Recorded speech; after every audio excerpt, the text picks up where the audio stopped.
Hey guys, welcome back to our roundtable discussion video series here. We're going to jump away from the ACL stuff and we're going to talk about getting outside and sort of winter's coming to an end. The snow's sort of starting to melt and slow down a little bit, and that means you get the chance to get back outside. But a lot of times we end up seeing people in the clinic because they see it gets really sunny outside. We get that kind of first warm day, the clocks change, it's lighter out longer, and people just sort of like jump back in like it's the end of the fall and they're doing all the same things that they were doing before.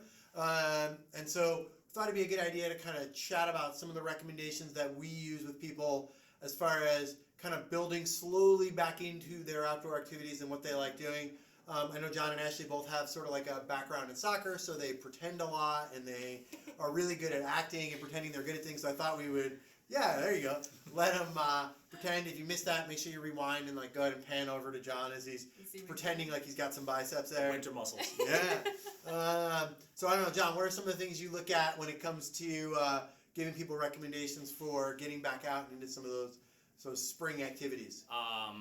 The quick answer is, take your time. Slowly ramp up your volume. It's like anything else. There's a very small percentage of people that I feel is very disciplined to maintain their training volume and intensity throughout the winter months in the Northeast. I am personally not one of them. And so I know, it gets sunny out. You want to get outside. You kind of subconsciously start doing more things. Then you realize you're like, oh man, my knees are kind of cranky, my hips bother me, or my back. People do the, start doing work around their house, and they kind of cram it all into 1 or 2 weekends, and your total volume is kind of skyrocketed if you look at if you were to chart it all on a graph. So definitely slowly, take your time and ramp up your overall volume, just like normal training variables. Yeah, I think that's a huge one, especially with kind of looking at what we're doing, especially when it comes to springtime. We all want to get outside, we want to garden, we want to bend over, we want to lift things, and really taking your time and listening to your bodies. I think that's one of the things that some people don't do when they start to train again, is they say, hey, you know what, this is starting to bother me, but it's going to be okay, I'm just going to keep running.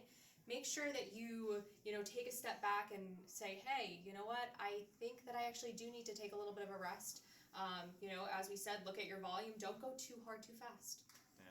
I think, one of the things I always tell people to do is kind of pay attention to what you've been doing all winter. So, I'm, sort of the opposite of John. I'm almost like more active in the winter months than I am in the summer. I hate the heat. I hate warmth. It's like horrible.